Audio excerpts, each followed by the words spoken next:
distintas banderas argentinas. Jamás hubo miserable dictadura mafiosa, corrupta, traidora, antipatria, dice una bandera argentina que se puede ver, que llevan los manifestantes por calle Irigoyen.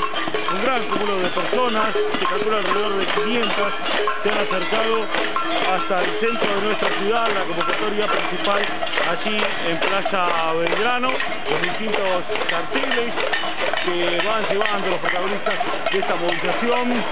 Muchísima gente se ha acercado a las calles de Punta Alta, se puede ver poca gente joven en su mayoría, gente por encima de los 40 años, 50 años, se han acercado hasta aquí con distintos carteles. Uno dice basta de dictadura, dictadura con K en alusión a la Presidente de la Nación. Preguntábamos a esa mujer y decía que efectivamente era así o que iba a terminar en esto.